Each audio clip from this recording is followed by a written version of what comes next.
colocando na localização. Aquilo que está, digamos, da minha atividade. Né? Em 2011 já foram encontrados 5 ossadas e em 2012 foram encontradas 9 ossadas. Qual foi exatamente a diferença? O que demarcou, por exemplo, um salto nesse processo como um todo? Primeiro, foi a maior participação da sociedade civil, né, e a presença do Ministério da Justiça e da Secretaria Nacional de Direitos Humanos, que em certa medida retirou força do Exército Brasileiro naquela perspectiva. Falo isso, inclusive, dizendo que em muitos dos locais em que nós andávamos, no sentido de localizar os locais, quadros militares, deputado, batiam o GPS a 50, 100 metros de distância, né? O que gerou naturalmente muita contradição, né? Porque, por exemplo, nós fomos indicados pelo Partido Comunista para participar desse processo e nós não vamos pactuar com atividades ilícitas, no sentido de que possa de afastar do nosso, digamos, do nosso horizonte exatamente o objetivo de encontrar e de localizar os locais de sepultura. O que você está falando é que estava mudando o georreferenciamento. Exatamente, exatamente. Por exemplo, tinha um sargento nesse processo que já dava em 2007, e é importante que a gente fale sobre isso, 2007 não, aliás, 2008, que esse sargento circulou toda a região. E era o único quadro ligado ao GTT, que era ligado aos 52 bis de Marabá. Fala mais devagar e vai traduzindo para português e 52 bis de Marabá é o 52º Batalhão de Infantaria de Selva, né, que foi o primeiro quartel montado na região para fazer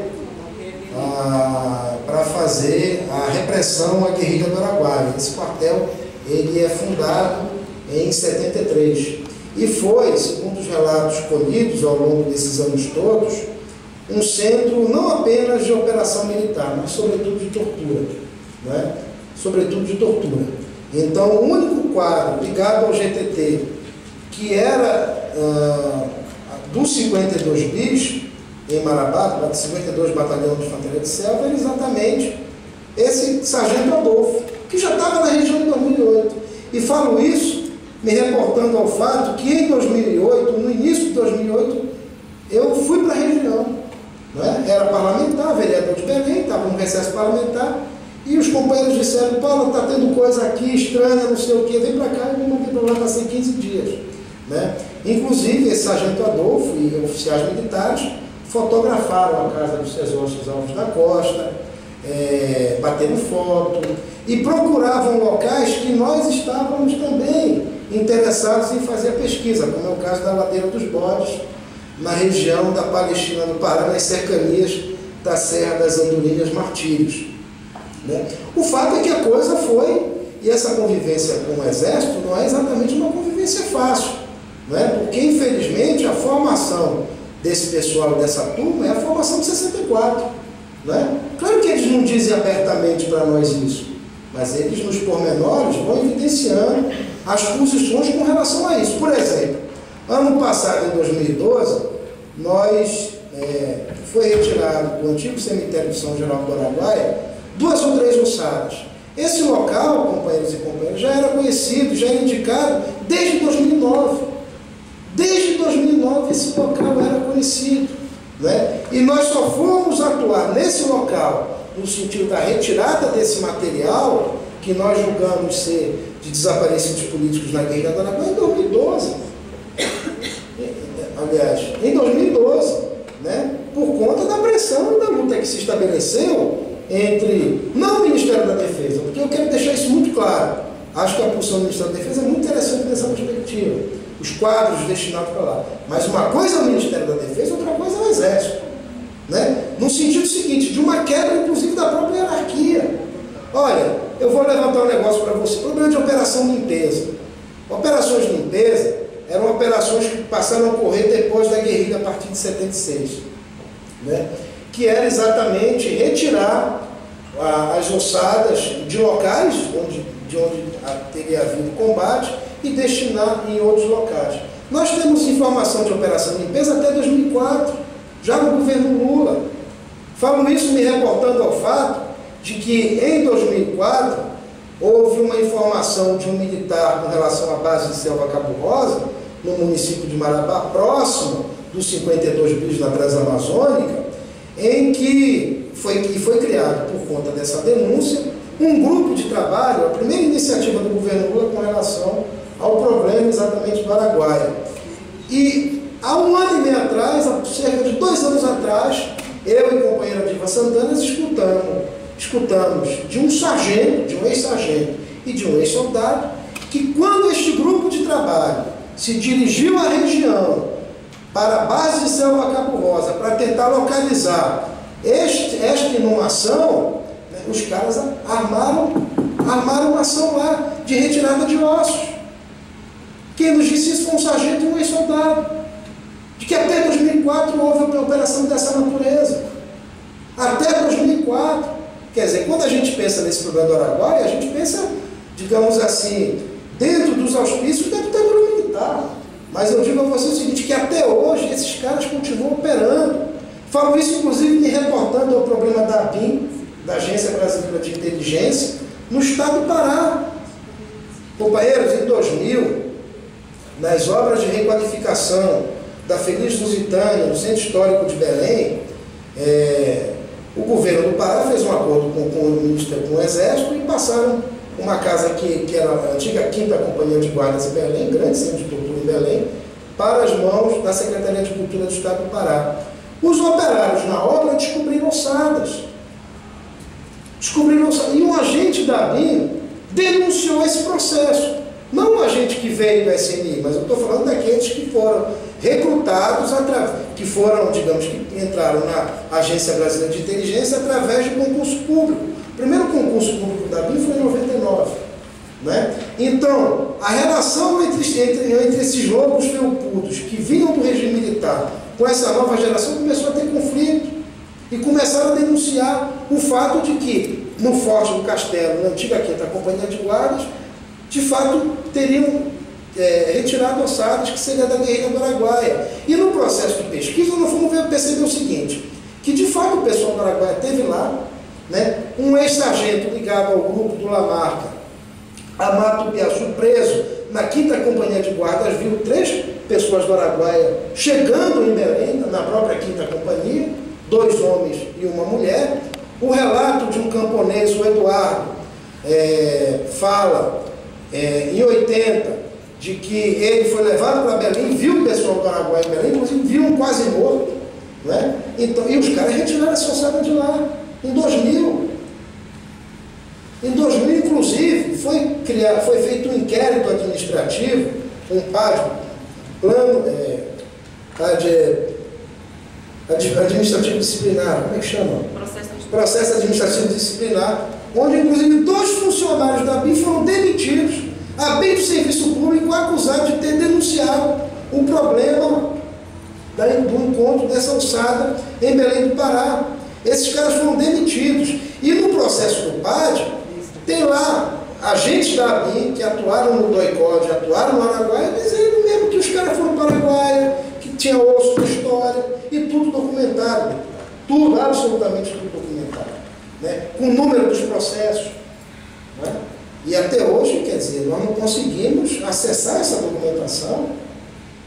Por exemplo, ano passado, quando a Comissão da Verdade fez a primeira visita ao Pará, quando foi, Angelina? Em agosto do ano passado, né? 29 de agosto eles chegaram a Belém. Né? No dia 26 de agosto do ano passado, misteriosamente acontece um incêndio na sede da ABIN em Belém. Misteriosamente, companheiros, misteriosamente, porque foi no domingo à noite. 11 horas da noite. Começa a ter um incêndio, um fogaréu imenso, que destrói não apenas a ABIN, mas todo o Ministério da Fazenda. Na Avenida Presidente Vargas, no centro de Belém. Quer dizer, um fogo que começou 11 horas da noite e torrou aquele prédio a madrugada inteira. Segundo informações que nós coletamos, foi a tentativa de desmontar grampo. Né? E para desmontar grampo, eles usavam o esquema de combustível, gerador. Né? Porque nada explica que um dos mais bem cuidados prédios do governo federal nem pudesse ter torrado. Né? 11 horas da noite. Né? Por exemplo, no dia 5 de maio de 2011, eu vou participar de um plano do PAD, fazendo lá, testemunhar com relação a esse problema da ABIN, né? E acusando, inclusive, as figuras como Magno José Borges, que foi do DOI-CODE, né? Armando Souza Dias. Esse Armando Souza Dias, inclusive, ele, quando o Ministério Público Federal fez a ação e expocou aquela casa de inteligência do Exército em Marabá em 2001, foi esse Armando Souza Dias que foi destinado pela ABIN para cuidar da documentação encontrada pelo Ministério Público Federal em Marabá, não é? E Gessi Firmino de Souza, todos esses caras foram da repressão política, estão lá encastelados dentro do Estado brasileiro. E por isso que nós reconhecemos como importante a iniciativa e a manifestação da Comissão Nacional da Verdade e da própria ministra Maria do Rosário, é o seguinte, que não tem espaço para torturador no ambiente público brasileiro, no Estado brasileiro, né? Então, esses processos como um todo, e eu ia falar de 2011, por exemplo, dia 5 de maio, eu faço um depoimento na ABIN. Começo a falar às 9 horas da manhã e termino 3 da tarde. Né? Sobre esse processo todo, do Araguaia, das ossadas encontradas no Forte do Castelo, onde funcionava a 5ª Companhia de Guardas. E, naturalmente, você passa por um processo desse de horas, você sai exatamente esgotado. O fato é que eu, 8h30 da noite, 9 horas da noite, já estava me recolhendo com a minha esposa, e as meninas dormem cedo, nós fomos dormir. Quando foi 1h da manhã, os caras derrubaram a porta de casa, meus irmãos e minha família. Porque estava circulando em Belém que tinha me assassinado. Que eu tinha sido morto junto com a Angelina num bar em Belém naquele mesmo dia. Eu estava dentro de casa dormindo, né? Quer dizer, tinha gente, amigos no Amapá, amigos no Rio Grande do Sul, que estavam me velando, pô. Né? Inclusive eu escrevi um artigo chamado Sobre a Minha Morte, né? Eu tirei até uma onda com esses caras, porque é uma tentativa de intimidação. E não apenas elas. Quando nós começamos a levantar esse problema dessas pressões e intimidações, eu escrevi esse artigo e a ABIN foi na minha casa, na casa da minha mãe, aliás, levou um documento que eu deveria me retratar do que eu estava falando. Deixa eu fazer uma pergunta para você. Então, quer dizer, e eu estou falando isso, companheiros e companheiras, isso não tem fantasia, está tudo documentado.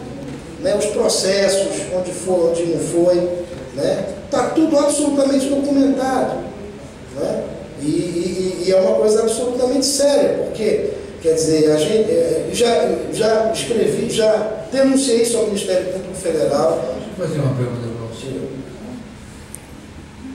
Queria te fazer uma pergunta. Quando teve quando o general Heleno voltou do Haiti, ele assumiu o comando da Amazônia e teve aquele conflito dos arrozeiros. Raposa do Sol. O Aldo Ribeiro não era ministro ainda do esporte, mas tinha uma função importantíssima. O Aldo gravou um programa na Globo News dizendo que o general Heleno estava coberto de razão naquele episódio dos arrozeiros. O general Heleno, como ele afrontou o presidente Lula naquele episódio, ele foi posto na reserva. Na outra semana ele estava no clube militar, junto com o Ustra, afrontando Deus e o mundo. Foi lá para o Rio, afrontou Deus e o mundo. O repórter do Estadão, o nosso, soltou Leonense, um livro, nada, né? Então eu queria concluir perguntando o seguinte: eu sou geólogo de formação, então eu vejo tudo muito à distância. Você é uma pessoa que tem um nível de apuro, de foco e de fatos, não fala coisa com coisa. O nome dele é esse telefone. O Curió, nós temos informações que o Curió, até hoje, controla todos os garimpos da Amazônia. E ninguém faz isso sem um enorme respaldo daquele poderoso ministério lá que controla a mineração no Brasil.